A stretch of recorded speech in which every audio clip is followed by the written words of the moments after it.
Et bonjour, bonjour et bienvenue dans ce nouveau live de Planétéo. Je suis Théo et je vous accueille aujourd'hui sur ma planète pour un nouveau live de lecture. Et oui, aujourd'hui, et si on lisait Les Voyages de Gulliver, écrit par Jonathan Swift, c'est notre 10e live sur cette œuvre. Ça sera aujourd'hui l'occasion de retourner dans la 4e partie avec le chapitre 5, 6 et 7. Je vous invite, si vous me regardez en rediffusion sur YouTube, à checker la barre de lecture de la vidéo ainsi que la description de la vidéo. Il s'y trouve des timecodes qui vous permettront de passer l'introduction, de passer les pauses que j'effectuerai dans ma lecture et d'aller directement au chapitre qui vous intéresse, comme d'habitude. Petit retour, j'ai envie de dire, au live, puisque la force des choses a fait que ça fait 2 semaines que j'ai pas pu live. J'ai eu des emplois du temps un peu chamboulés et pas mal d'heures sup ces dernières semaines. Donc je vous avoue que c'était sportif, je vous avoue que j'ai accumulé pas mal de fatigue. Donc là, c'est en train de changer, c'est en train de se remettre, on va dire, à un niveau de normalité. Donc je me remets, je suis bien, je suis mieux, et du coup, je reprends les lives. Hem, Comme d'habitude, je vous promets rien. J'essaie de faire comme je peux. J'essaie vraiment de faire comme je peux avec l'envie du moment, et cetera. J'ai réfléchi un peu sur, la fin de la lecture des Voyages de Gulliver, puisqu'on est dans la dernière partie, heu et grosso modo, on a 80 pages encore à lire. Je ne me sentais pas l'énergie, je vous avoue, de faire 2 fois un live de 40 pages, parce que je sais que ça ferait des lives un peu costauds. Du coup, j'ai préféré l'option de faire 3 petits lives de 26 pages, à peu près, bref. Hem, donc voilà. Voilà, le pourquoi du comment, la fin de Gulliver s'organisera en 3 lives. 3 lives assez courts. Aujourd'hui, le chapitre 5, 6, 7 de la 4e partie. La fois prochaine, le chapitre 8, 9, 10, si je ne m'abuse. Et enfin, nous terminerons en apothéose avec le chapitre 11, 12, plus un petit appendice qui se trouve après la fin du 4e voyage. J'en dis pas plus pour pas vous spoiler. Et globalement, ça marquera la fin de notre aventure avec Jonathan Swift. Donc ça nous mènera quand même à une œuvre qui nous aura pris 12 lives de lecture. Ça commence à être costaud quand même, ça a été un peu long, j'avoue. Et puis honnêtement, là, je l'ai ressenti justement en prenant un peu des distances, avec ces 2 semaines sans lecture, des Voyages de Gulliver. Honnêtement, je pense qu'on en a fait un peu le tour là. On arrive à 80 pages de la fin. Je pense qu'on commence à avoir fait un peu le tour, à avoir vu la mécanique de l'œuvre, à avoir compris comment ça fonctionnait. Je pense que ça devient un chouïa répétitif. Donc, beh, je suis quand même emballé par l'œuvre, j'ai quand même globalement apprécié, mais je suis aussi enthousiaste de passer à autre chose. Et ça sera bientôt le cas, puisque 3 lives, ça veut dire que dans le meilleur des cas, dans le meilleur des mondes, d'ici 2 semaines, on passera à une autre lecture. Et puis, dans le pire des mondes, ça n'arrivera jamais, mais on va pas penser au pire des mondes. En tout cas, je sais déjà à peu près sur quoi j'aimerais enchaîner. Je vous avais proposé notamment 2 lectures sur Discord. Le vote a été très serré, vous m'avez pas aidé du tout. Mais, finalement, d'une tête, l'une des œuvres se démarque. Et comme c'est l'œuvre que personnellement j'aurais préférée, eh bien, je me suis dit qu'on allait partir là-dessus. Du coup, entre comment il s'appelle déjà? Alain Fournier? Le Grand Maulne? Le Grand Maulne, écrit par Alain Fournier, c'est ça? Ou Bartleby le Scribe, écrit par Herman Melville. C'est Bartleby qui a emporté le sondage. Donc ça sera Bartleby. Bartleby qui en plus est un chouïa plus court, il me semble. Ce qui va nous permettre, je pense, dans le futur proche, de faire la fin des voyages de Gulliver, Bartleby le Scribe, qui va prendre beaucoup moins de live, et enchaîner sur le Grand Maulne d'Alain Fournier quand même. Donc voilà, tout s'enchaîne parfaitement. Euh, Après, pour les lectures futures après ces lectures-là, j'ai pas encore d'idée du tout. Mais bon, on verra en temps voulu, comme de toute façon le programme des lives est beaucoup plus incertain qu'auparavant.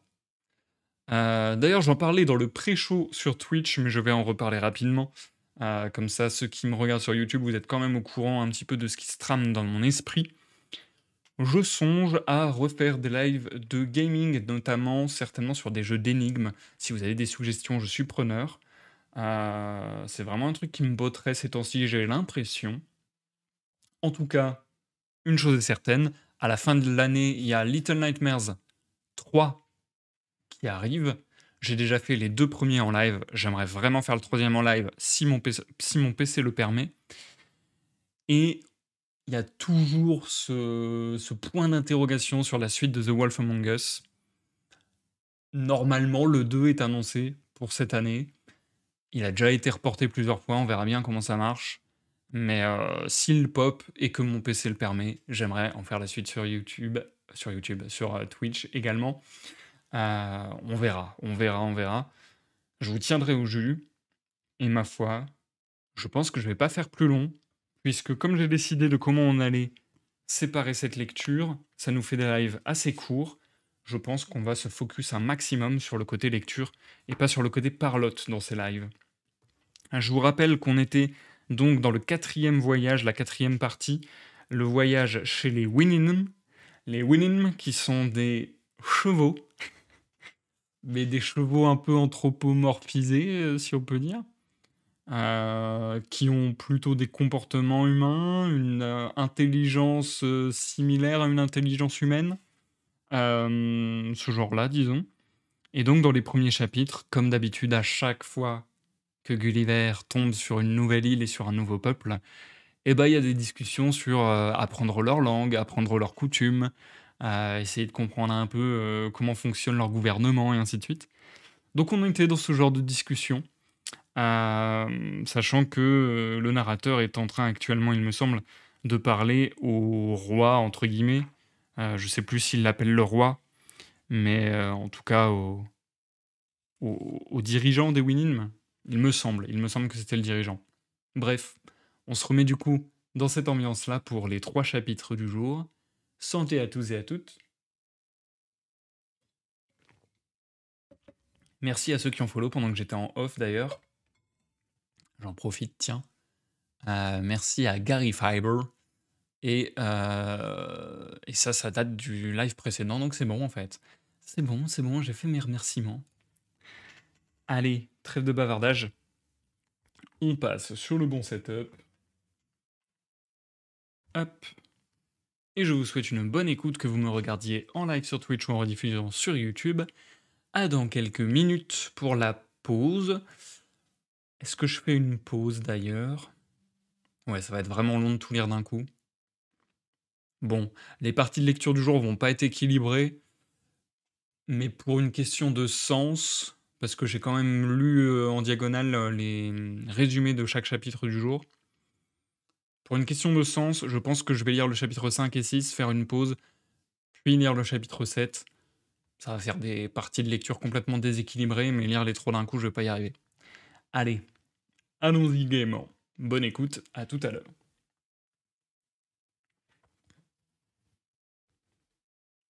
Chapitre 5.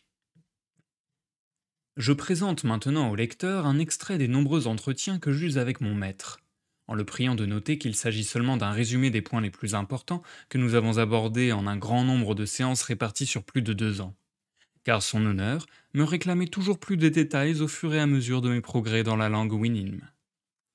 J'exposais à ses yeux aussi complètement que possible la situation de l'Europe. Je parlais aussi bien de commerce et d'industrie que d'art et de science, et mes réponses à toutes les questions qu'il me posait, quand nous traitions de certains sujets, fourniraient matière à une dissertation interminable. Je me contenterai donc ici de donner l'essentiel de ce que nous nous sommes dit sur mon pays, en tâchant de l'ordonner le mieux possible, sans tenir compte de la date ni des circonstances de nos entretiens, mais avec un respect scrupuleux de la vérité. Je crains seulement de ne pouvoir rendre dans toute leur justesse les arguments et les expressions de mon maître. Ces propos ne peuvent que pâtir de mon incompétence comme de leur passage dans notre barbare langue anglaise. Me soumettant donc à l'ordre de son honneur, je lui narrai la révolution qui eut pour chef le prince d'Orange, la longue guerre que ce même prince entreprit contre la France et que son successeur, la reine actuelle, avait fait se rallumer, dans laquelle les plus grandes puissances de la chrétienté se trouvaient engagées et qui durait encore. Je calculai, à sa requête, qu'1 million environ de Yahous avaient dû être tués au cours de cette guerre, qu'une centaine, peut-être plus, de villes avaient été pris d'assaut, et que 5 fois autant de navires avaient été brûlés ou coulés. Il me demanda quelles étaient d'habitude les causes des guerres, et pour quels motifs un pays en attaquait un autre. Je répondis que ces raisons étaient innombrables, et que j'allais lui en donner quelques-unes parmi les plus importantes. Parfois, c'était l'ambition des princes, qui estiment n'avoir jamais assez de terre ni de sujets sur qui régner. Parfois, la corruption des ministres, qui engagent leurs maîtres dans une guerre pour étouffer ou détourner la plainte générale des sujets contre leur mauvaise administration. Les différences d'opinion ont coûté des millions de vies. Par exemple, est-ce que la chair est du pain ou le pain de la chair? Est-ce que le jus de certaines baies est du sang ou du vin? Est-ce un vice ou une vertu que de siffler? Doit-on baiser tel morceau de bois ou le jeter au feu? Quelle couleur convient le mieux à tel vêtement? Le noir, le blanc, le rouge ou le gris? Doit-il être long ou court, étroit ou large, sale ou propre? Et quantité de questions de ce genre. Or, jamais une guerre n'est aussi acharnée et sanglante, jamais elle ne dure si longtemps, que lorsqu'elle a éclaté à propos d'une différence d'opinion, portant le plus souvent sur des vétilles. Quelquefois, si deux princes se querellent, c'est au sujet d'un troisième. Lequel va le dépouiller de ses domaines, encore qu'aucun d'eux n'y ait droit? Quelquefois, un prince se prend de querelle avec un autre, par peur que l'autre ne se prenne de querelle avec lui. Quelquefois, une guerre se déclenche parce que l'ennemi est trop fort, et quelquefois parce qu'il est trop faible. Quelquefois, nos voisins veulent des choses que nous possédons, ou possèdent des choses que nous voulons. Alors nous nous combattons, jusqu'à ce qu'ils nous prennent notre bien ou nous cèdent le leur. C'est une cause de guerre fort légitime que de vouloir envahir un pays dont les populations viennent d'être décimées par la famine, anéanties par les épidémies ou dressées l'une contre l'autre par la guerre civile. Il est légitime aussi d'entrer en guerre contre notre plus proche allié, quand une de ces villes occupe une position qui nous intéresse ou qu'une partie de son territoire arrondirait ou compléterait bien nos possessions. Si un prince envoie une armée dans un pays où les gens sont pauvres et ignorants, il a parfaitement le droit d'en mettre la moitié à mort et de réduire le reste en esclavage, afin de les civiliser et de les arracher à leur barbare façon de vivre. C'est une pratique digne d'un roi, conforme à l'honneur et d'ailleurs fréquente, que lorsqu'un roi appelle son voisin au secours pour repousser une invasion, le dit voisin, une fois l'envahisseur en fuite, s'empare lui-même du pays délivré et met à mort, emprisonne ou bannisse le prince qu'il était venu secourir. La parenté par le sang ou par mariage est une cause suffisante de guerre entre les princes, et plus leur lien de famille est étroit, plus forte est leur tendance à la querelle. Les nations pauvres ont faim, les nations riches sont orgueilleuses, et l'orgueil et la faim ne sauraient s'entendre. Voilà pourquoi le métier de soldat est considéré comme le plus honorable de tous, car un soldat est un Yahou que l'on paie pour tuer de sang-froid le plus qu'il pourra de ses semblables, lesquels pourtant ne lui ont jamais fait de mal. Il existe aussi en Europe une sorte de princes mendiants qui ne sont pas capables de faire la guerre à leur compte et qui louent leurs troupes à des nations plus riches, à temps par jour et par homme. Ils gardent pour eux-mêmes les 3/4 du prix perçu, et c'est surtout de cela qu'ils vivent. Ce type de prince est assez fréquent dans tout le nord de l'Europe. Ce que vous venez de me dire sur la guerre, répartit mon maître, révèle bien sûr de façon admirable de quels effets est capable la raison que vous prétendez avoir. Il est heureux pourtant que ce soit là des choses plus déshonorantes que réellement dangereuses, et que la nature vous ait fait totalement incapable de blesser gravement qui que ce soit. Car avec cette mâchoire qui n'est pas proéminente, vous ne pouvez guère vous mordre, à moins que l'autre ne se laisse faire. Quant à vos griffes, celles des pattes de devant comme celles des pattes de derrière, elles sont si courtes et si molles qu'un seul de nos Yahous mettrait une douzaine des vôtres en fuite. Ainsi donc, quand vous m'avez donné ces chiffres, pour ceux qui avaient été tués au combat, je suis forcé de croire que vous m'avez dit la chose qui n'est pas. Je ne pus m'empêcher de hocher la tête et de sourire un peu de son ignorance, et comme je n'étais pas profane en l'art de la guerre, je lui donnai une description des canons, coulevrines, mousquets, carabines, pistolets, balles, poudre, épées, baïonnettes, sièges, retraites, attaques, fourneaux de mines, contre-mines, bombardements, combats navals, des bateaux sombrant avec un millier d'hommes à bord, des morts faits à chaque camp par vingtaines de milliers, des râles des moribonds, des membres volant en l'air, et là-dessus, la fumée, le bruit, la confusion, les corps déchiquetés par les sabots des chevaux, la fuite, la poursuite, la victoire, les champs jonchés de cadavres qu'on abandonne aux chiens, aux loups et aux oiseaux de proie, les pillages, les rapines, les viols, les incendies, les destructions. Et pour mettre en relief la vaillance de mes chers compatriotes, j'affirmais les avoir vus faire sauter en l'air d'un seul coup une centaine d'ennemis lors d'un siège, et autant sur un bateau. J'avais pu contempler les corps déchiquetés qui pleuvaient du ciel, au grand divertissement de tous les spectateurs. J'allais donner encore d'autres détails, quand mon maître m'imposa le silence. Quiconque, m'assura-t-il, a bien compris la nature des Yahoos n'aura aucune peine à admettre qu'un si vil animal est capable de toutes ces actions que vous avez énumérées, pour peu que sa force et son astuce égalent sa méchanceté. Mais en même temps qu'elles ont accru mon horreur pour toute cette engeance, je crois que vos paroles ont produit dans mon esprit un trouble auquel j'étais jusqu'ici complètement étranger. Ne puis-je penser qu'à force d'entendre ces mots abominables, mes oreilles vont peut-être les admettre avec moins de détestation? Car, malgré mon dégoût pour les Yahoos de mon pays, je ne saurais pas plus leur reprocher leurs côtés odieux que taxer de cruauté un gnaille, sorte d'oiseau de proie, ou blâmer une pierre pointue qui a entaillé mon sabot. Mais puisqu'une créature se prétendant douée de raison peut commettre de telles abominations, il faut craindre que la corruption de cette faculté ne soit pire que l'animalité elle-même. Je crois donc pouvoir affirmer que ce que vous appelez raison n'est en réalité qu'une sorte de qualité naturelle servant à décupler vos vices. Ainsi, l'image que renvoie une eau courante est celle d'un corps grotesque, non pas agrandi seulement, mais encore déformé. Il ajouta qu'il ne m'avait que trop entendu parler de guerre, aussi bien pendant cet entretien qu'au cours des précédents. Mais il y avait un point qui le laissait un peu perplexe. J'avais dit que certains de mes matelots avaient dû quitter leur pays après avoir été ruinés par les hommes de loi. Or, je lui avais expliqué déjà le sens de ce mot, et il n'arrivait pas à comprendre comment il se faisait que la loi, conçue pour assurer la protection de tous, servit à la ruine de quelques-uns. Il aimerait avoir quelques renseignements supplémentaires sur ce que j'entendais par loi et par homme de loi, d'après la pratique courante à l'époque dans mon pays, car il pensait que la nature et la raison étaient des guides suffisants pour les animaux raisonnables que nous prétendions être, puisqu'elles nous montraient ce que nous devions faire et ce que nous devions éviter. J'assurais son honneur que la loi était une science dans laquelle je n'étais guère versé.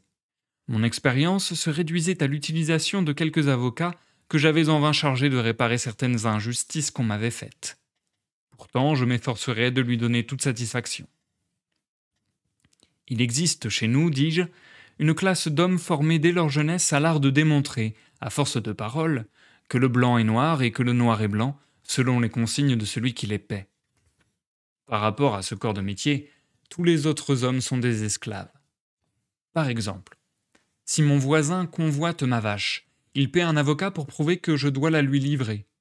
Je dois en payer un, moi aussi, pour défendre mon droit, car il serait contraire à toutes les dispositions de la loi qu'un homme pût parler en son propre nom. Maintenant, dans un cas semblable, moi, qui suis le vrai possesseur, je suis doublement désavantagé. D'abord, comme mon avocat a été entraîné depuis son berceau à plaider des causes injustes, il est tout à fait hors de son élément quand il a à défendre le bon droit. C'est là un emploi antinaturel de son talent, et il s'en tire toujours avec maladresse, sinon avec mauvaise volonté. Ensuite, mon avocat sera paralysé par les précautions à prendre, car il risque d'être blâmé par les juges ou haï de ses confrères pour avoir porté atteinte au métier d'homme de loi. Il ne me reste donc que deux moyens de conserver ma vache. Le premier consiste à donner double paix à l'avocat de mon adversaire, qui alors trahira la cause de son client, insinuant que le bon droit est de son côté. L'autre est de faire présenter par mon avocat ma cause comme injuste, de reconnaître que ma vache est à mon voisin.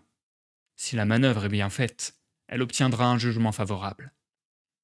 Quant au juge, il faut que votre honneur sache que ce sont des personnes chargées de trancher les litiges en matière de propriété, comme de juger les criminels. Ils se recrutent parmi les avocats les plus retors, qui sont devenus vieux ou paresseux.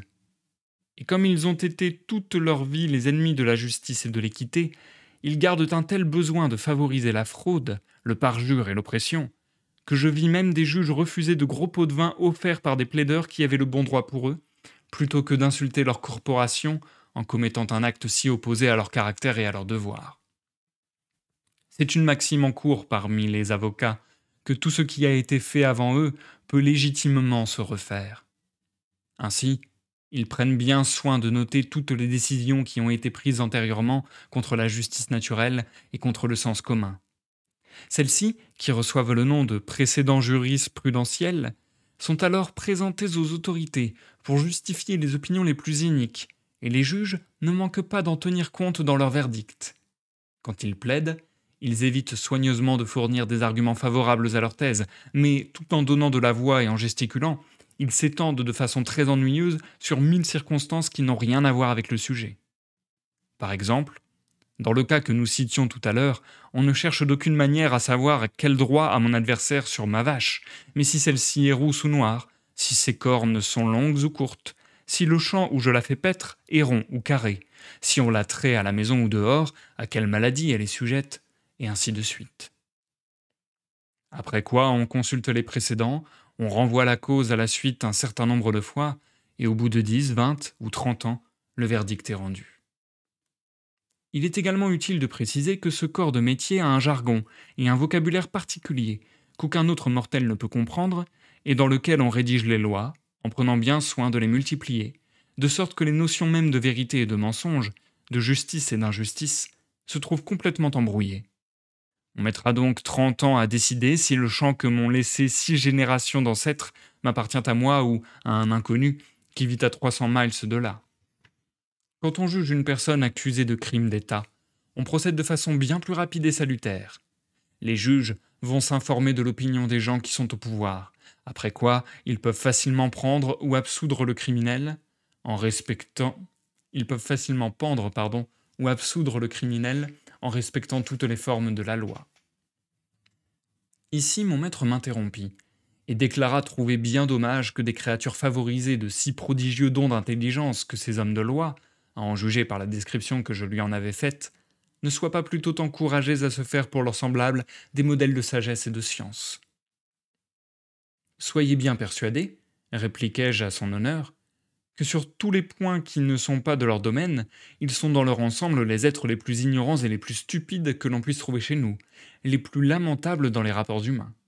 Ils sont les ennemis déclarés de toute science et de toute culture, et ils cherchent à dépraver la raison des hommes dans toutes les branches du savoir aussi bien que dans leur spécialité.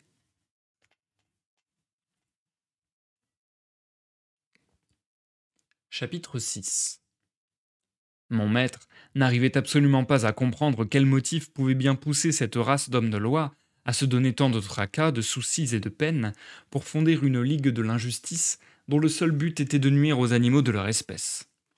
Il ne voyait pas du tout non plus ce que j'entendais par les honoraires qu'il percevait. Cela me coûta beaucoup de travail car il fallut lui expliquer l'usage de la monnaie, la matière dont elle était faite, la valeur des différents métaux. Quand un Yahoo, disais-je, a réuni une grande quantité de ces substances précieuses, il est capable d'acquérir tout ce qu'il convoite. Les plus beaux vêtements, les plus superbes demeures, de grandes étendues de terre, les mets et les boissons les plus chers, et il n'a qu'à choisir parmi les plus jolies femelles. Par conséquent, puisque l'argent est à lui seul capable de faire ces miracles, nos Yahoos pensent qu'ils n'en posséderont jamais assez, soit pour le dépenser, soit pour l'accumuler, selon que leur tempérament est porté à la prodigalité ou à l'avarice. Le riche profite du travail du pauvre, et il y a 1000 pauvres pour un riche. La masse de notre peuple est forcée de vivre dans la misère, travaillant tous les jours pour un maigre salaire et permettant à quelques-uns de regorger de tout. Je m'étendis beaucoup sur ce sujet et sur d'autres points très voisins. Mais son honneur n'était pas encore satisfait, car il partait de ce principe que tous les animaux, et en particulier ceux qui gouvernent les autres, avaient droit à une part des produits de la terre. Il aimerait donc savoir ce que c'était que des mets chers et comment certains d'entre nous pouvaient en avoir besoin. Je me mis donc à lui énumérer tous ceux qui me venaient à l'esprit, avec les différentes façons de les préparer, signalant que tout cela exigeait l'envoi de flottes entières vers chaque partie du monde, d'où l'on faisait venir certaines liqueurs à boire, certains condiments et d'innombrables autres produits indispensables. Je l'assurais qu'il fallait bien faire 3 fois le tour du monde pour qu'une femelle Yahoo de la bonne société eût de quoi faire son petit déjeuner et trouvât une tasse pour le prendre.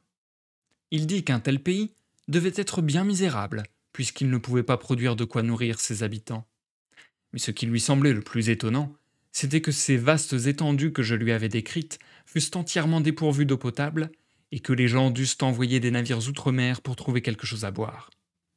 Je répliquai que l'Angleterre, mon bien-aimé pays natal, produisait, d'après certains calculs, 3 fois plus de choses à manger que ses habitants ne pouvaient en consommer, ainsi que d'excellentes boissons qu'on fabriquait avec des graines ou qu'on tirait des fruits d'un arbre en les écrasant, et qu'il y avait la même abondance de tous les biens nécessaires à la vie. Mais afin de satisfaire la sensualité et l'intempérance des mâles et la vanité des femelles, nous expédions vers d'autres pays la plus grande part des produits qui nous sont nécessaires, et nous achetions des tas de choses faites pour répandre des maladies, la sottise et le vice parmi nous. Il en résulte forcément que des foules de gens de chez nous en soient réduits, pour vivre, à se faire mendiants, brigands, voleurs, filous, entremetteurs, faux témoins, parasites, suborneurs, faussaires, tricheurs, aigrefins, lèche-bottes, faiseurs, électeurs marrons, écrivassiers, astrologues, empoisonneurs, souteneurs, mouchards, pamphlétaires, libres penseurs et autres occupations du même genre. Mais j'eus beaucoup de mal à lui faire comprendre chacun de ces termes-là. Nous ne faisons pas venir, ajoutai-je, du vin des pays étrangers parce que nous manquons d'eau ou d'autres choses à boire, mais parce que cette boisson est un liquide spécial, qui nous rend joyeux en nous faisant perdre la raison.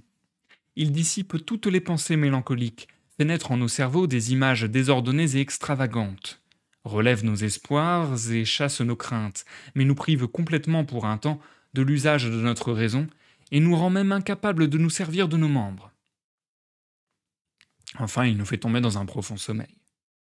Il faut reconnaître pourtant qu'on se réveille toujours malade et découragé, et que l'habitude de cette boisson provoque des maladies qui martyrisent et raccourcissent notre vie. Mais si la grande masse de notre peuple trouve à vivre, c'est que les riches, et aussi les autres, lui achètent des produits de luxe ou de première nécessité. Ainsi, quand je suis dans mon pays, et que je m'y habille de façon décente, je porte sur moi le travail d'une centaine d'artisans. La construction et l'ameublement de ma maison en emploient bien 100 autres, et il en faut bien 5 fois autant pour vêtir et parer ma femme. J'entrepris alors de lui parler d'une autre catégorie de gens, ceux qui gagnent leur pain en soignant les malades, car j'avais déjà eu l'occasion de signaler à son honneur que nombre de mes matelots étaient morts de maladie. Mais là, j'eus les pires difficultés à lui faire concevoir les choses que je disais. Il admettait facilement qu'un Winnim pût se sentir faible et languissant quelques jours avant de mourir, ou alors s'abîmer un membre accidentellement. Mais que la nature, qui fait toutes choses à la perfection, souffrit que quelque mal se logeât dans nos corps, voilà qui lui semblait inimaginable, et il demandait l'explication d'une si étrange calamité. Je lui dis que nous nous nourrissions de 1000 choses dont les effets étaient inconciliables, que nous mangions sans avoir faim, que nous buvions sans y être poussés par la soif, que nous passions des nuits entières à boire des liqueurs fortes sans avaler une bouchée, ce qui nous prédisposait à la mollesse en échauffant notre corps et en précipitant ou empêchant nos digestions. Les femelles Yahoo, qui se prostituaient, contractaient certaines maladies provoquant la pourriture des os chez ceux qui avaient connu leurs étreintes. Ce mal et d'autres encore se transmettaient de père en fils, de sorte que nombreux étaient ceux qui venaient au monde avec tout un écheveau de maladies. Il serait interminable de donner un catalogue complet de toutes les infirmités du corps humain. Il devait y en avoir au moins 500 ou 600, répartis dans tous les membres et toutes les jointures. En bref, chaque partie du corps, interne ou externe, avait ses affections propres. Et pour guérir celles-ci, il y avait chez nous une classe d'hommes, dont le métier ou la prétention était de soigner ces malades. Comme j'avais moi-même une certaine formation médicale, j'étais prêt, par gratitude envers son honneur, à lui révéler tout le mystère des méthodes qu'ils emploient. Leur axiome fondamental est que toute maladie provient de la réplétion, d'où il conclut qu'une grande évacuation du corps est nécessaire, soit par le conduit naturel, soit, en remontant, par la bouche. Le deuxième point consiste à fabriquer, à base d'herbes, de minéraux, de gomme, d'huile, de coquillages, de sel, de jus, d'algues, d'excréments, d'écorces d'arbres, de serpents, de crapauds, de grenouilles, d'araignées, d'eau, de chair de cadavres humains, d'oiseaux, de bêtes et de poissons.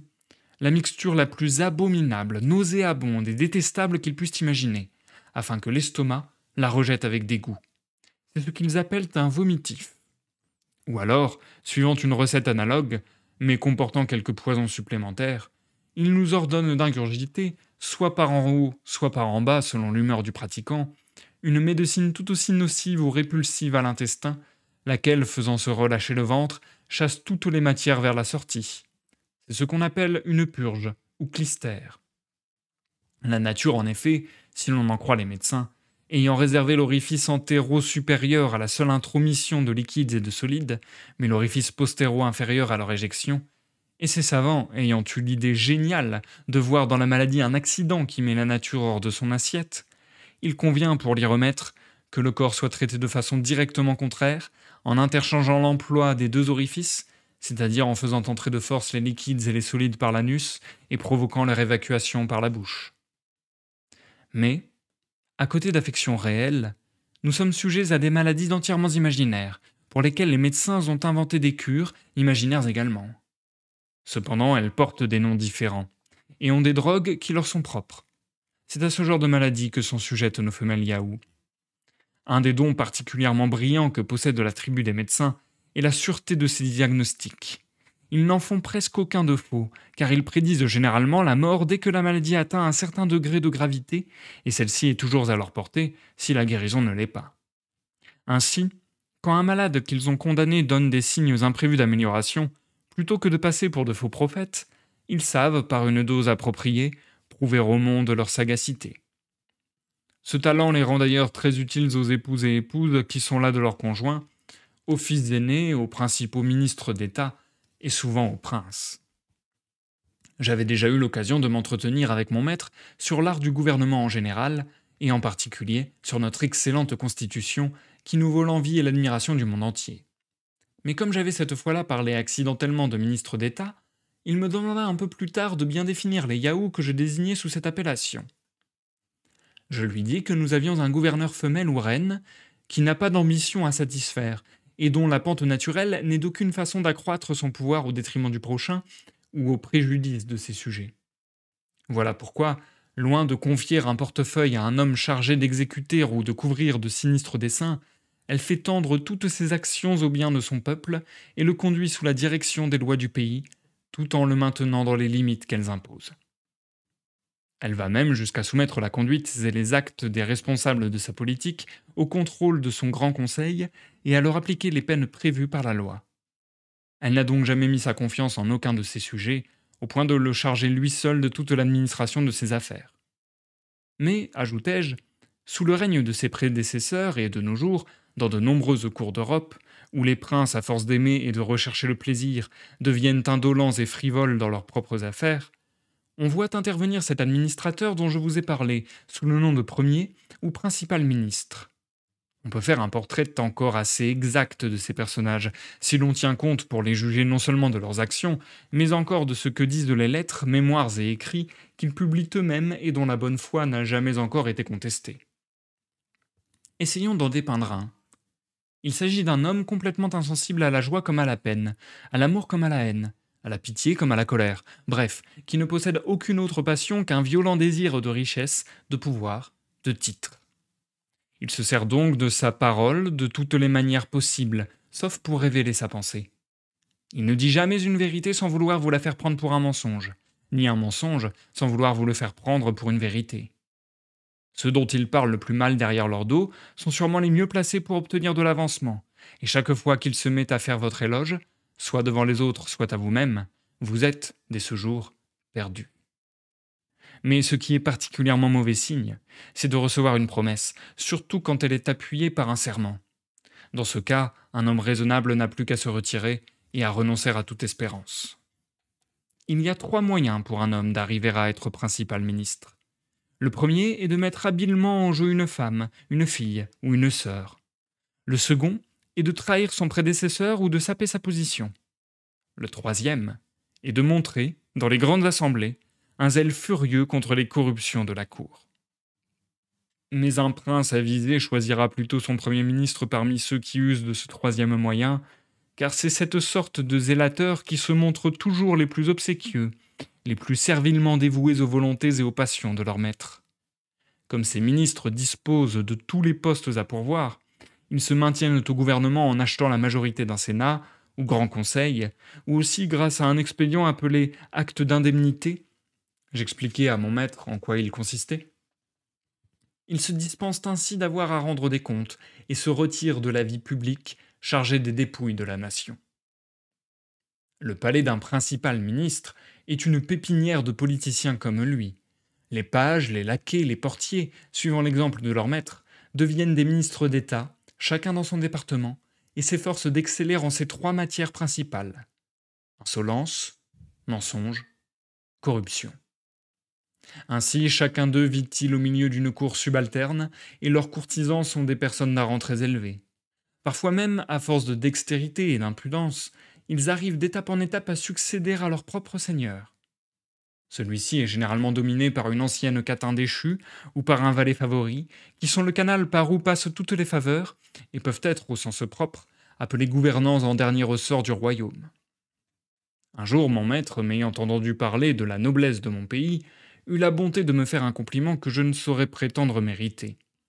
Il se disait convaincu que j'étais de naissance noble, car j'étais beaucoup mieux proportionné, j'avais bien meilleure mine, et je me montrais plus propre que les Yahoos de son pays, bien que je parusse moins bien partagé quant à la force et à l'agilité, probablement à cause de mon genre de vie qui était différent de celui de ces bêtes.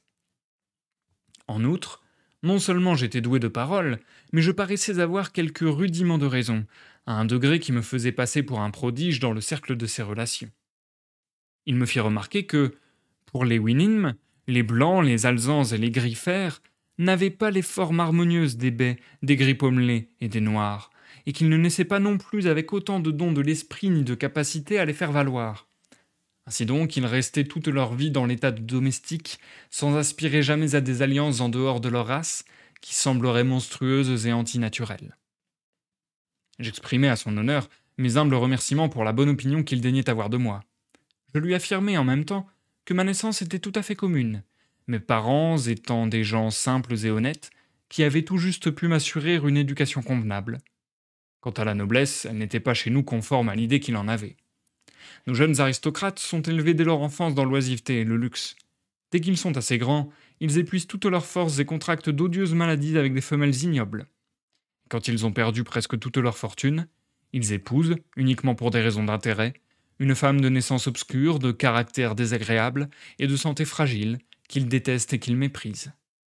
Les fruits qui naissent de pareilles unions sont d'habitude des enfants scrofuleux, rachitiques et difformes, de telle sorte que la famille s'éteindrait normalement au bout de 3 générations, si la femme ne prenait pas sur elle de recruter un géniteur vigoureux parmi ses domestiques ou ses voisins, afin d'améliorer et de perpétuer la race.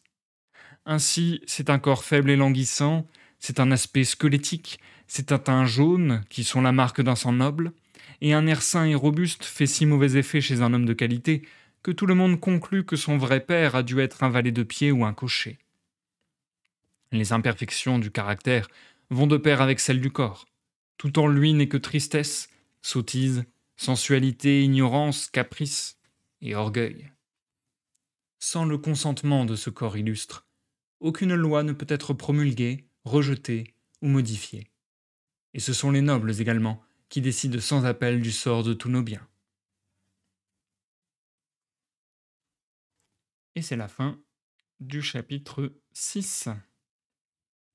Du coup, bref, résumé des chapitres 5 et 6, on avait, à la demande de son maître, l'auteur le renseigne sur l'état de l'Angleterre, quelles sont les causes des guerres entre les princes de l'Europe, l'auteur entreprend d'expliquer la constitution anglaise, et, chapitre 6, état de l'Angleterre sous le règne d'Anne Ier, suite, la reine gouverne si bien qu'elle peut se passer de Premier ministre, et description de ce personnage dans certaines cours d'Europe.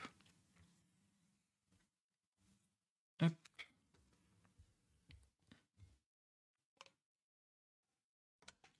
On se marque une courte pause, les amis.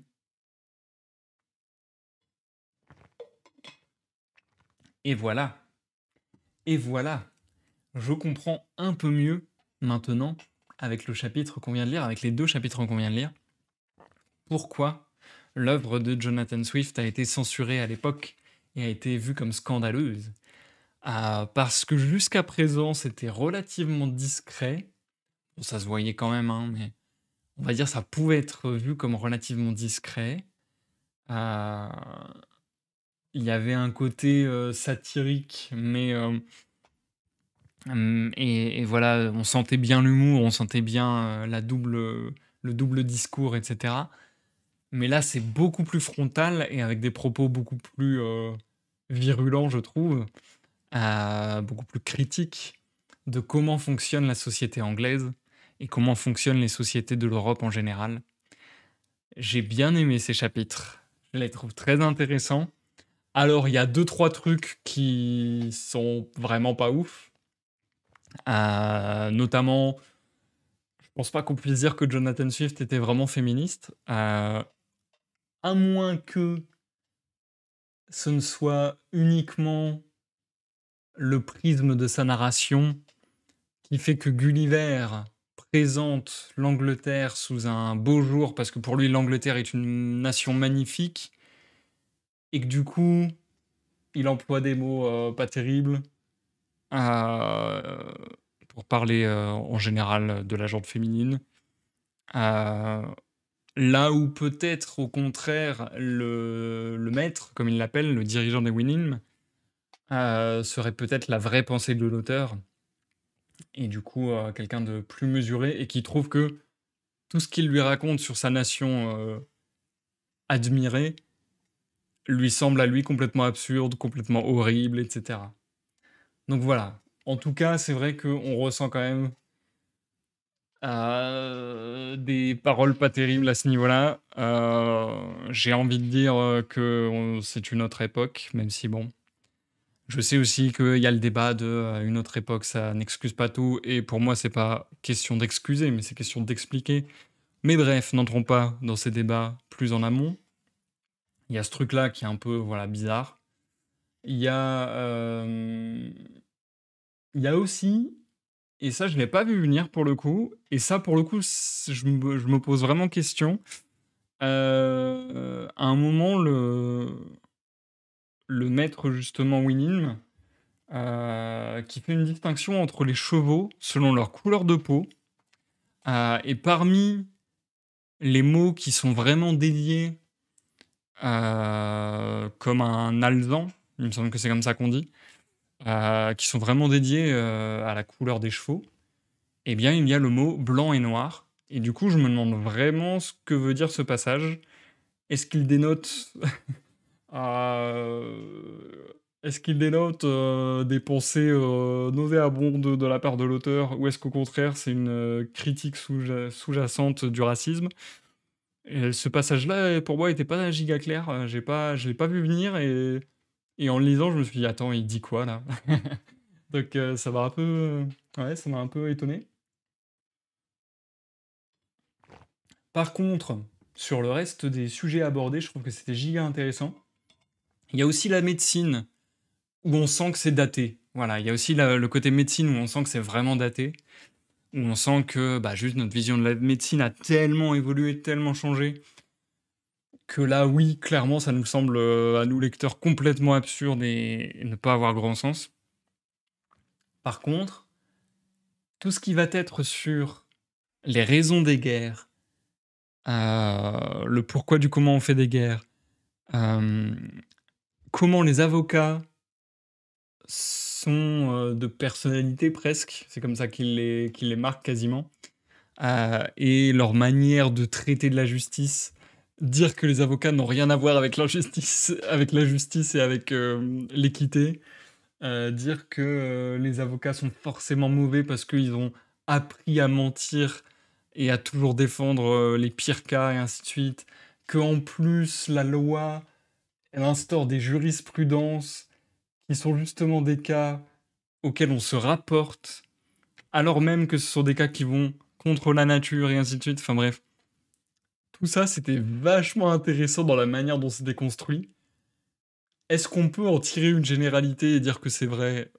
J'en doute quand même. Mais en tout cas, dans la manière dont c'était construit, dont c'était articulé cette pensée, c'était vachement intéressant. Et surtout, parce que quand même, il y a vraiment cet attrait-là, ce côté-là, dans les voyages de Gulliver. C'était vraiment aussi, bah, pour le coup, humoristique.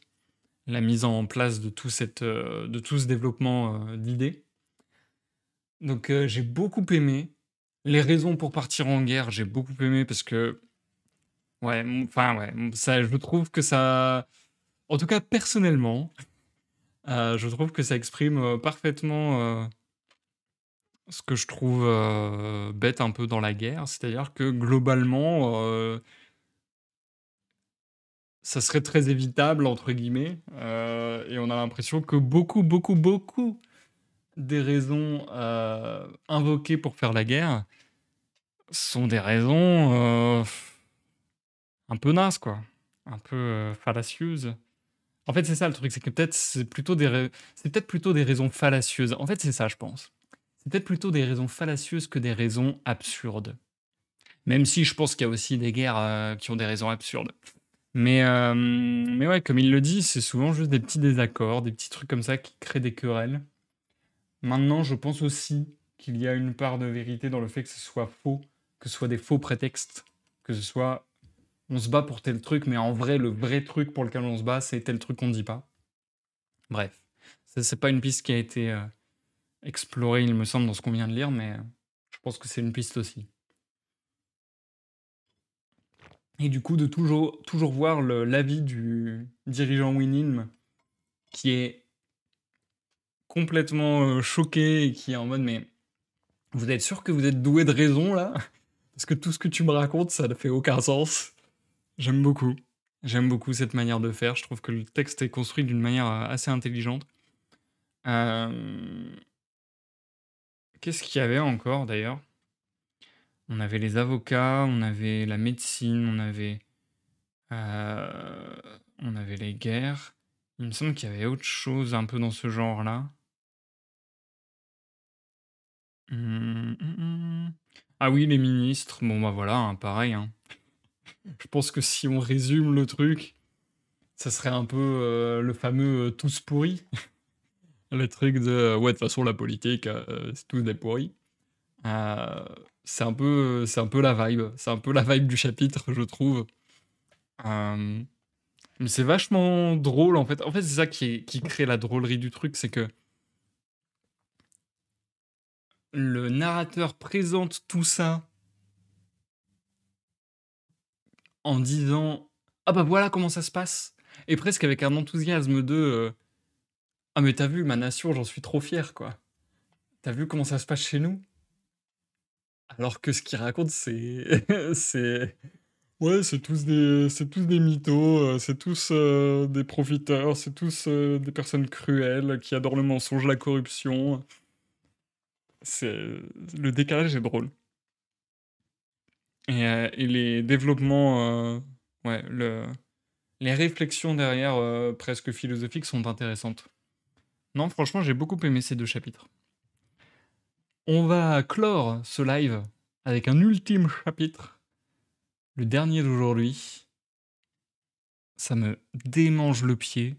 J'espère que ça s'entend pas, que je me gratte comme un fou. Hem et puis ouais, on va enchaîner avec un dernier chapitre aujourd'hui. Hop. Par contre, c'est marrant, je me suis dit ça aussi en lisant. Est-ce qu'il a fait exprès d'être aussi frontal sur sa critique de l'Angleterre et des nations d'Europe à la fin de son œuvre? Je me demande s'il a pas fait exprès pour, entre guillemets, «brouiller les pistes», que ça se voit pas trop au début de la lecture peut-être, et que là, bam! Quand vraiment tu t'y es accroché à cette lecture, là c'est voilà, là c'est clair. Parce que du coup, quelque part, dans ce voyage, en tout cas dans ces 2 chapitres, pour le moment, c'est plus le narrateur qui est le héros, si je peux dire. Enfin, on s'intéresse plus au narrateur et au pays du narrateur que au pays des Winim et à comment il fonctionne. Donc c'est assez intéressant. Je trouve que c'est plus marqué que dans les anciens voyages. Alors est-ce que les chapitres prochains vont rester vraiment sur le narrateur et l'Angleterre et l'Europe? Ou est-ce qu'au contraire, on va avoir peut-être une comparaison avec les Winin, mais comment fonctionnent les Winin? Je suis curieux de découvrir. Bonne écoute à tous et à toutes, que vous me regardiez en live ou en diffusion sur YouTube. À dans quelques minutes pour la fin du live, ça va arriver très rapidement.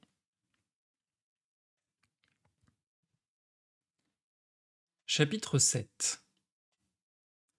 Le lecteur se demandera peut-être pourquoi je m'étais permis de dépeindre si crûment ma propre espèce, aux yeux d'une race de mortels bien assez disposés à prendre les hommes en mépris, du fait de leur ressemblance presque parfaite avec les Yahoo. Mais j'avouerai franchement que les nombreuses vertus de ces excellents quadrupèdes, mises en balance avec la dépravation humaine, m'avaient si largement ouvert les yeux, m'avaient tellement développé l'entendement, que je commençais à voir les actions et les passions de l'homme sous un jour bien différent. Je ne croyais plus que l'honneur de ma race méritât d'être ménagé.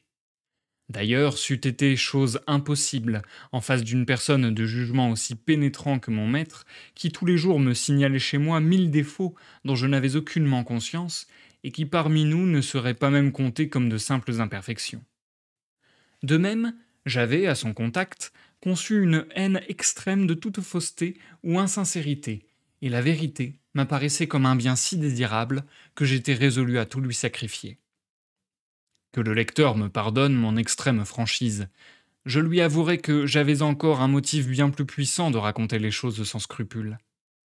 Au bout d'un an à peine de séjour dans cette île, j'avais conçu un tel amour et une telle vénération pour ses habitants que je pris la ferme résolution de ne jamais retourner chez les hommes et de passer le reste de mes jours parmi ces admirables Winim, dans la contemplation et la pratique de toutes les vertus.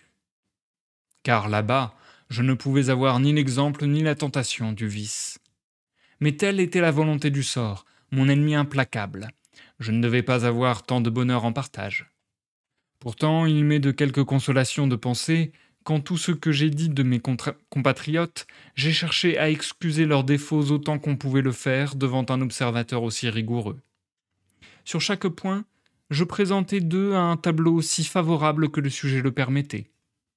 Est-il possible, en effet, qu'on soit absolument sans parti pris ni partialité quand on parle du pays natal? J'ai relaté, en substance, plusieurs des conversations que j'eus avec mon maître durant une partie du temps où j'avais l'honneur d'être à son service. Mais par souci de brièveté, j'en nommai beaucoup plus que je n'en dis. Quand j'eus répondu à toutes les questions de mon maître, et que sa curiosité parut satisfaite entièrement, il m'envoya chercher certains matins et me pria de m'asseoir à quelque distance de lui, honneur qu'il ne m'avait jamais accordé jusque-là. Il me dit avoir sérieusement réfléchi à toutes mes histoires et à tout ce qu'elle lui révélait de moi-même et de mon pays.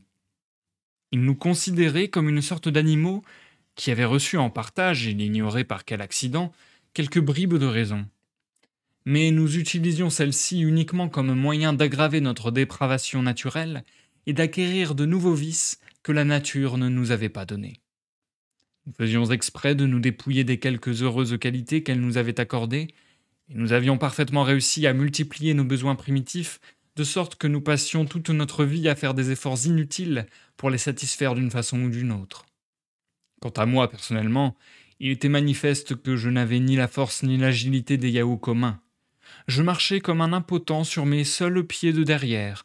J'avais su rendre mes griffes inutilisables, tant comme outil que comme arme, et supprimer le poil de mon menton, dont le rôle était de me préserver du soleil et des intempéries. Enfin, je ne pouvais ni courir vite, ni grimper aux arbres comme mes frères, c'est le nom qu'il leur donnait, les Yahoos de ce pays. Quant à nos institutions politiques et judiciaires, elles étaient sans conteste le fruit de notre lamentable manque de raison et par conséquent de vertu. Car il n'est besoin que de raison pour gouverner une créature rationnelle, mais nous ne pouvions même pas, en bonne logique, prétendre à cette qualité, à en juger d'après le portrait que j'avais fait de mon peuple.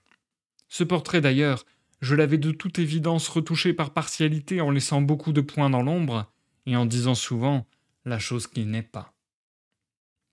Ce qui le confirmait surtout dans cette opinion, c'était d'avoir observé que cette même ressemblance qui existait entre tous les détails de mon corps et de celui des Yahoos, exception faite de mon manque de force, de vitesse et d'activité, de la faiblesse de mes griffes et de quelques autres points où la nature n'avait rien à voir, on la retrouvait encore plus frappante, d'après le tableau que j'avais brossé de nos mœurs, de nos coutumes et nos occupations, dans les traits de nos caractères. C'est un fait connu, me disait-il, que les Yaous se haïssent entre eux, bien plus qu'ils ne haïssent aucune autre race d'animaux, et l'on admet généralement que cette haine naît de la hideur de leur forme, que tous peuvent voir chez leurs semblables, mais non pas en eux-mêmes. Voilà pourquoi j'ai commencé à trouver raisonnable votre façon de couvrir votre corps, et d'avoir ainsi un moyen de vous cacher les uns aux autres une grande partie de vos difformités dont la vue est à peine tolérable. Mais je pense maintenant que je me suis trompé, et que la cause des querelles qui naissent entre ces animaux chez nous est la même que pour vos dissensions, telles que vous me les avez décrites. Car, disait-il, si vous jetez à un groupe de 5 Yaous une part de viande suffisante pour 50, au lieu de la manger en paix, ils se prendront aux cheveux, chacun d'eux exigeant de l'avoir toute pour lui seul. C'est pourquoi il y avait toujours un valet pour les surveiller, quand on leur portait à manger dehors, et ceux qu'on élevait à la maison étaient attachés à une certaine distance les uns des autres. Quand une vache mourait de vieillesse ou d'accident, avant qu'un Winim eût pu la mettre de côté pour ses propres Yaous, ceux du voisinage se précipitaient en bande pour s'en emparer, et il s'ensuivait d'ordinaire une bataille pareille à celle que j'avais décrite. On recevait dans les deux camps de terribles coups de griffes, mais les blessures étaient rarement mortelles, car les combattants ne disposent pas des instruments mortifères que nous avions inventés. D'autres fois, des batailles semblables se livrent entre les Yaous de plusieurs villages voisins, sans aucune raison apparente. Les habitants d'un quartier guettent toutes les occasions d'assaillir à l'improviste ceux du quartier voisin. Mais s'il se trouve que leur plan d'attaque échoue, ils retournent à la maison et, faute d'ennemis, ils se livrent entre eux à ce que j'appelle une guerre civile. Dans certains terrains de ce pays, on trouve une sorte de pierre brillante de différentes couleurs dont les Yaous sont passionnément amateurs. Or, ces pierres sont parfois à demi enterrées, et ils passent des journées à creuser autour avec leurs ongles pour pouvoir les extraire et les emporter ensuite dans leur chenil, où ils en cachent des tas entiers, mais non sans jeter à la ronde des regards soupçonneux, par crainte que leurs camarades ne découvrent leur trésor. Mon maître m'affirma n'avoir jamais découvert jusque-là la raison de cet appétit antinaturel, ni l'intérêt que ces pierres pouvaient avoir pour un Yahoo, mais il commençait à se dire que cette passion avait son principe dans l'avarice que j'attribuais aux hommes. Il avait fait un jour l'expérience de retirer un de ces tas de pierres de l'endroit où un Yahoo l'avait enterré. On vit alors le sordide animal, dépossédé de son trésor, ameuter par ses gémissements tout le troupeau autour de lui. Il se mettait tantôt à hurler lamentablement, tantôt à mordre et à griffer les autres, puis il commença à dépérir, refusant de manger, de dormir et de travailler, jusqu'à ce que mon maître eût fait reporter en secret par un valet les pierres dans le même trou en les recouvrant de terre comme avant. Et quand le Yahoo les eut retrouvées, il retrouva également son entrain et sa bonne humeur, mais il prit quand même la peine d'aller cacher ses pierres dans un endroit plus sûr. Depuis ce moment-là, il n'a pas cessé d'être une bête très utile. Mon maître m'affirma aussi par la suite, et je l'avais d'ailleurs remarqué moi-même, que c'est sur les terrains où ces pierres brillantes abondent qu'avaient lieu les batailles les plus acharnées et les plus fréquentes, à cause des continuelles incursions qui faisaient les Yahoos du voisinage. On y voyait très souvent, ajoutait-il, lorsque deux Yahoos avaient découvert une de ces pierres dans un champ et en venaient aux mains pour trancher de son attribution, un troisième profitait de la situation et s'en emparer à la barbe des autres. Mon maître tenait absolument à retrouver dans ces péripéties l'image de nos procès, et je me gardais bien de le détromper, par égard pour notre réputation, car cette façon de conclure une affaire était en fin de compte plus équitable que le verdict de bien des tribunaux. En effet, le plaignant et le défendeur Yahoo ne perdaient rien autre que leurs pierres, tandis que les tribunaux d'arbitrage ne renvoient jamais les deux parties sans les avoir dépouillées jusqu'aux os.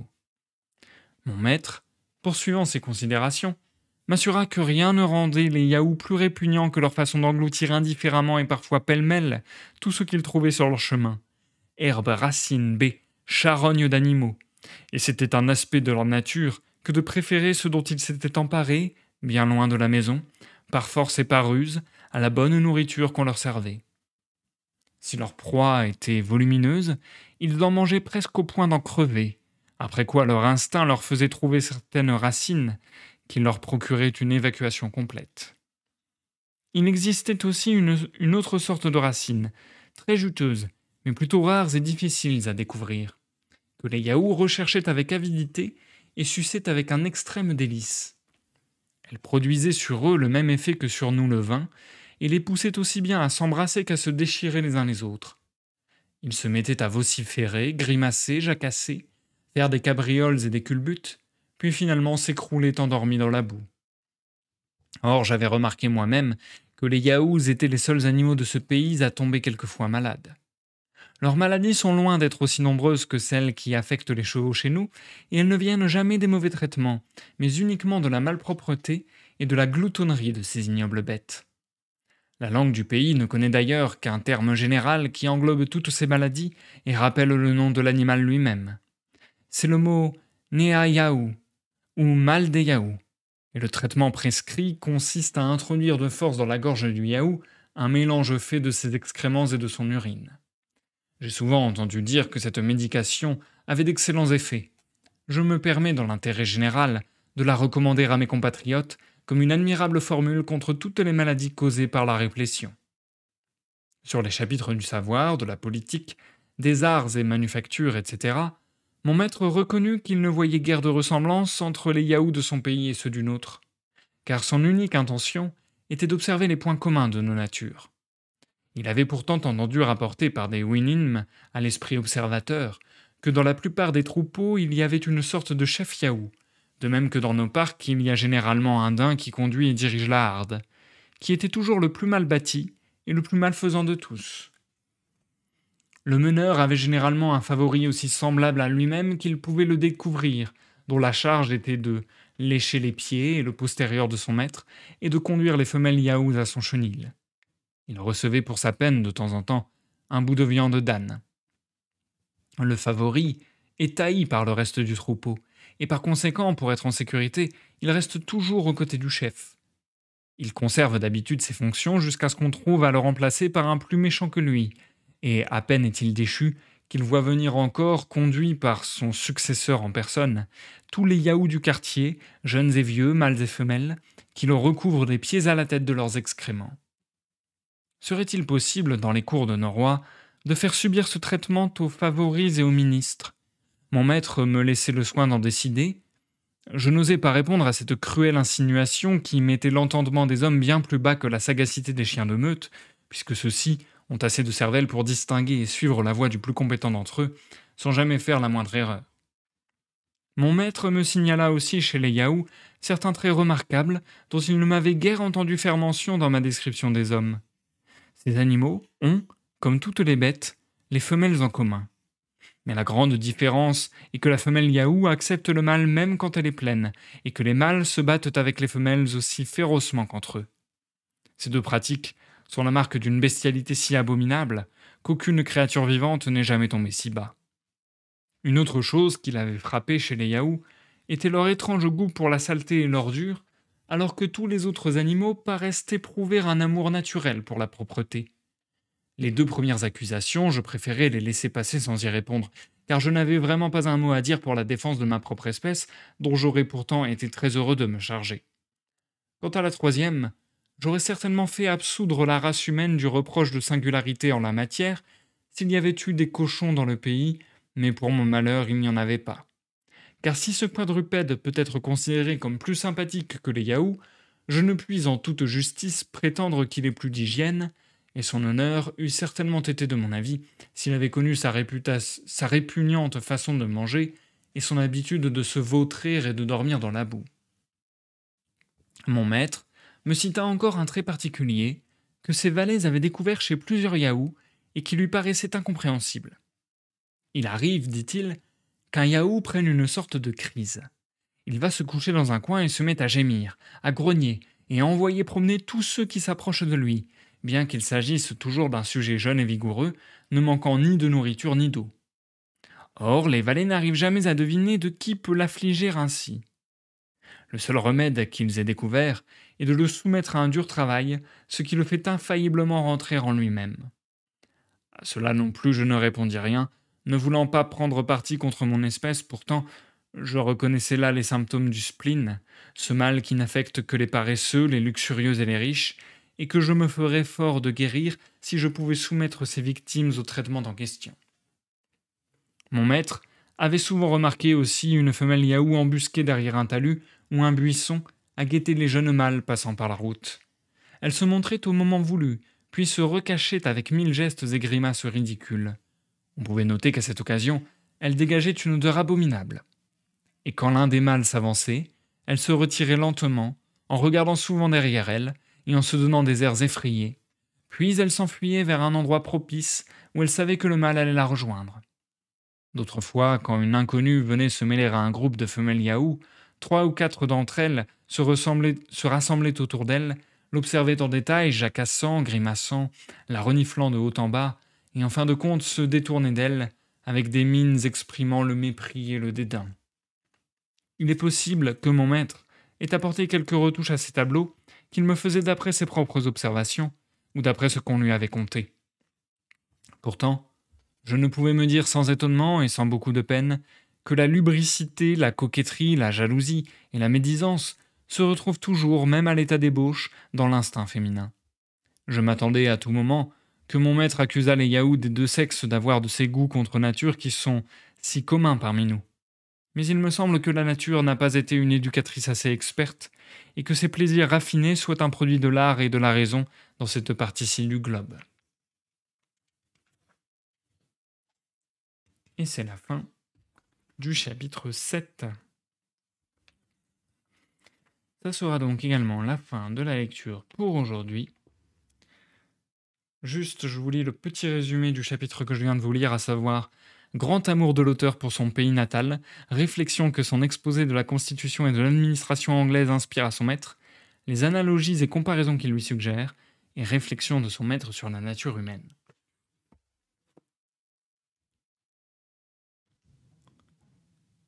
Nous passons à l'outro du live, les amis.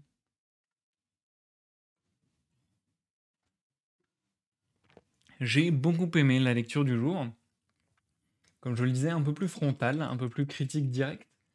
Et j'ai beaucoup aimé notamment euh, l'entrée en matière de ce dernier chapitre du jour. Parce que, justement, je me demandais un peu où se plaçait le narrateur, on va dire, en termes d'idéologie, entre guillemets, en termes de réflexion, etc. Et du coup, il le dit lui-même.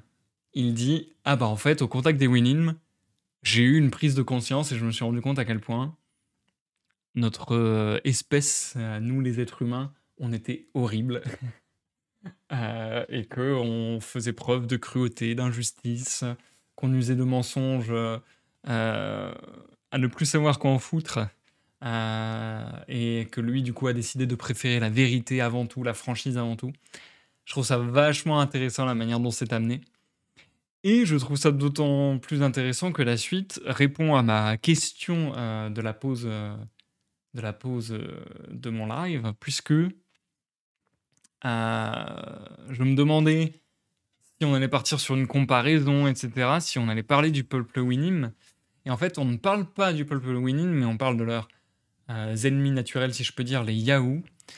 Et du coup, on compare les Yahoo, les mœurs Yahoo qui ont été observées par les Winim avec ce qui a été raconté par Gulliver. Et du coup, c'est très marrant, ça souligne d'autant plus le côté bestial et le côté peut-être déraisonnable, si je peux dire, voilà, ce serait ça, déraisonnable de l'homme, avec quelque chose que j'ai trouvé très intelligent dans la manière dont c'était exprimé. Cette idée que les Yahoo se haïssent les uns les autres parce qu'ils sont pas capables de voir leurs propres défauts, mais ils voient les défauts physiques des autres. Et du coup, de faire le parallèle avec les défauts moraux des gens, je trouve ça très intelligent, enfin très intéressant en fait, cette comparaison, cette métaphore, cette manière de faire. Et très intelligent, très bien vu quelque part. Quelque part, cette théorie de, en fait, les gens se détestent tous les uns les autres parce qu'ils voient les défauts, parce qu'ils sont capables de voir les défauts qui les insupportent chez les autres, mais pas chez eux. C'est quelque chose de très répandu comme manière de penser, mais je trouve que là, la façon dont ça a été, orchestré, dont ça a été, mis en scène, par Jonathan Swift est très intéressante, très intelligente. Donc non, j'ai bien aimé les chapitres d'aujourd'hui. Bon, il y a beaucoup de propos, très, très pas 2025 si je peux dire. Voilà, il y a des trucs, assez problématiques. Si on met ça de côté, si on essaie de se remettre dans le contexte de l'époque aussi et cetera, c'est quand même vachement, vachement intéressant ces chapitres, je trouve. Et ma foi, je vais m'arrêter là pour aujourd'hui. Ça aura fait un live court, je vous l'avais dit, mais je préfère faire 3 lives courts pour terminer cette œuvre. La prochaine fois, on enchaîne avec de nouveau 3 chapitres. C'est décidé. Il est possible que la prochaine fois, ça soit cette semaine, mais c'est pas certain. Demain, demain, je suis quasiment sûr que non. Par contre, samedi et ou dimanche, il y a des grandes chances. En tout cas, les chances sont non nulles. Donc voilà. Surveillez les différents réseaux, Facebook, Twitter, Discord, comme d'habitude, c'est là que je vous tiendrai au courant. Si vous m'avez regardé sur YouTube, n'hésitez pas à laisser un like ou un dislike. Selon votre appréciation de la vidéo, n'hésitez pas à laisser des commentaires, à vous abonner à la chaîne et tutti quanti.